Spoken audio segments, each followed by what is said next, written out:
It's finally happening. We're getting a new Saints Row. I could cry. I'm excited, nervous, happy, unsure, bi-curious, anxious, relieved, fearful, sexually stimulated. It's a more confusing time in my life than finding out 7 minutes in heaven doesn't mean the ideal time a girl wants you to last in the bedroom. So to help me deal with these emotions, I went back to a game that's like a warm hug from a family member. A game that introduced me to hot pixelated blondes, gang warfare, the importance of close friends, and the joy of throwing prostitutes into a river once you're done with them.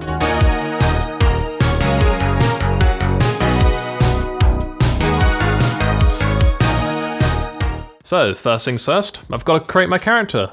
This is where you can get creative and really flesh out a unique look. But I have the creative skills of a camel that's been out on the piss, so I just randomise everything, and this is the finished product. A Jackson 5 reject. Alright, so I wake up in a prison hospital bed and I don't even get to rest for 2 minutes before this dude next to me, Carlos, starts chatting away. As you can probably guess by the beanie, Carlos is a man taking a keen interest in gangs and recognises me as the leader of the Saints. Apparently I was blown up, which took me out for longer than a roofie from my uncle, and I've actually been out for a couple of years. The Saints have collapsed without me, so it's time to get out of here and find out what happened. Oh yeah, my boy Matt will also be joining us for this journey, and as you can see, he got quite invested into this character creation thing. Maybe this is his innermost demons projected out onto a video game character, but we'll touch on that another time. This doctor somehow seems to think he can throw hands with the three of us, but Matt shows him who's boss, gliding him across the worktop like a slip and slide. The key to breaking out of prisons isn't origami swans, as Michael Schofield seems to believe. It's improvisation. I mean, these prison guards who look like they weren't even going to try and stop us breaking out anyway, sure weren't expecting to be stormed by two men armed with silver frame, yellow cushioned office chairs. From there we can take some guns, and now we really are dangerous. I dump Old Faithful the chair in favour of going for the Chris Benoit style diving headbutt. I miss and snap my shit up, but hey, at least I stayed faithful to Chris Benoit and murdered a couple people afterwards.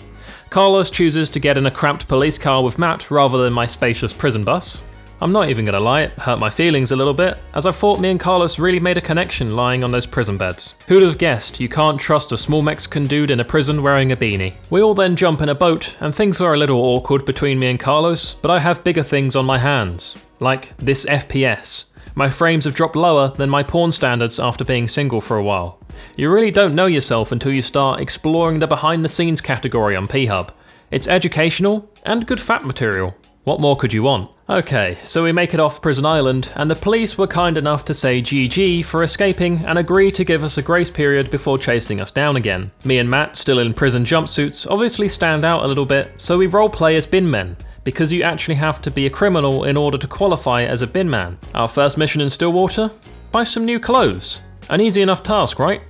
Well, clearly not easy enough for us, as we learn that Matt should never be allowed to get behind the wheel again.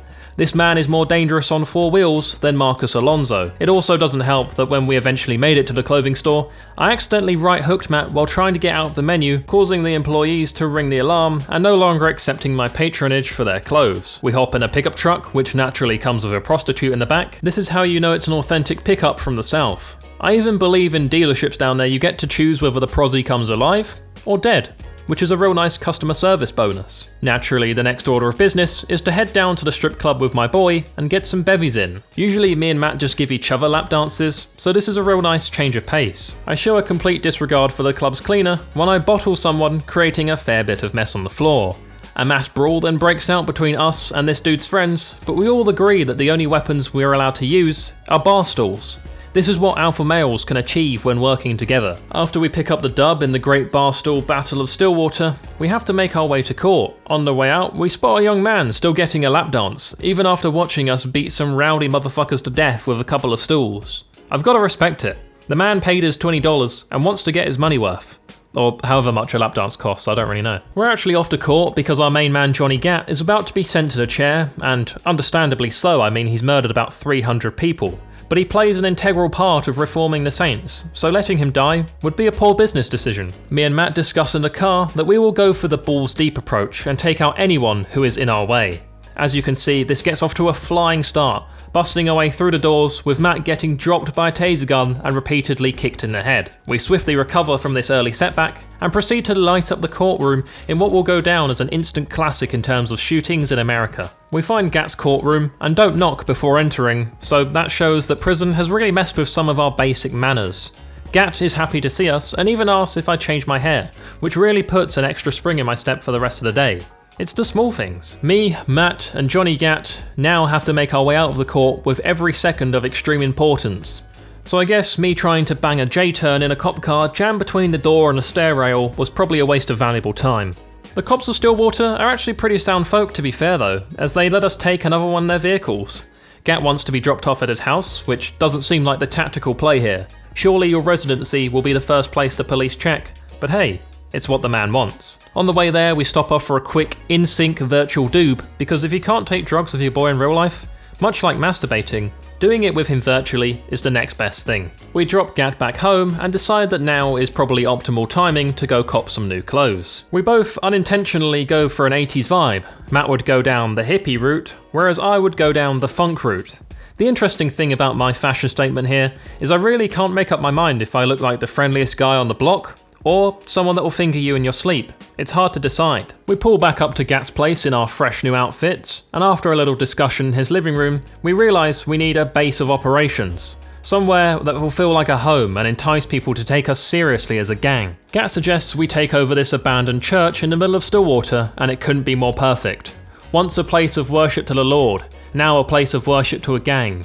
I mean, religion, gang, they both cause plenty of deaths. What's the difference really? We run into a small issue at the church as a lot of homeless people have actually set up shop here.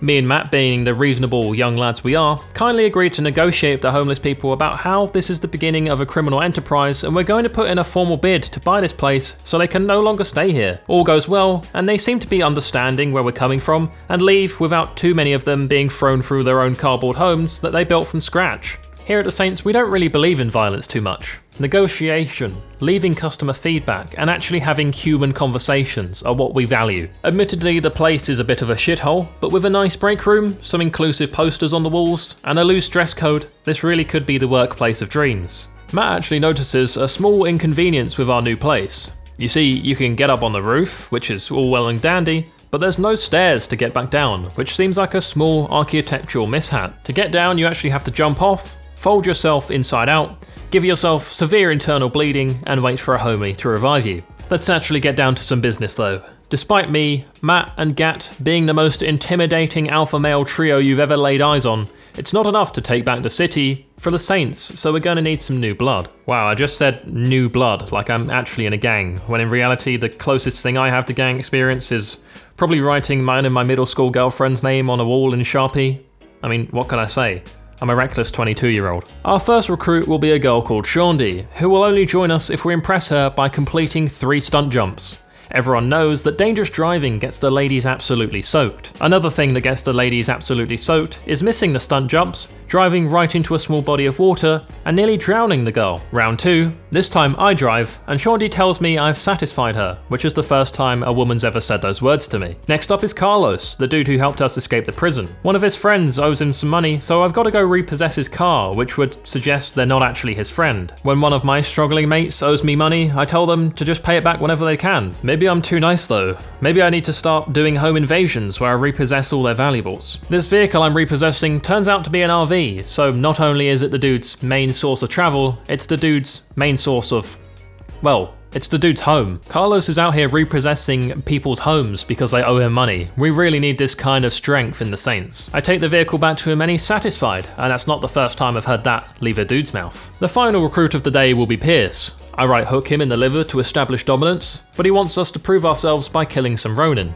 Simple enough. Now I'm no expert, but I do think Pierce may be dealing with a couple things mentally, as during the drive-by, my man just starts unloading with an AK on a pedestrian street, so possibly one to keep an eye on as things progress. But for now, we'll let him in. Me and Matt turn up with these 3 new recruits, feeling pretty proud of ourselves, but it turns out Gat already has way more new members than we've brought in, so that's a bit of a dampener on the evening.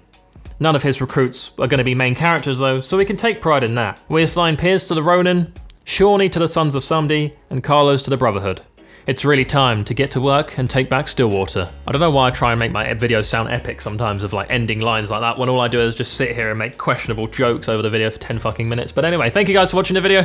I really do appreciate it. If you enjoyed the Saints Row and you want to see more Saints Row leading up to the release of the new Saints Row reboot, then let me know in the comment section down below. We'll finish this out, maybe even move on to Saints Row 3 if you want that. Definitely not Saints Row 4, I'm not touching that game ever again. And yeah, big thank you as always to those of you who have clicked the join button and become a member of the channel. Thank you guys for watching, I really do appreciate it, and I'll see you all in the next one. Bye-bye. I'd like to just give a huge shout out to my motherload Voiy Bois and above, Gerardo Cruz, Björn van den Hatter, Charlie Waldock, TheGamerTeg, and Zyfin Productions. Thank you guys for your support.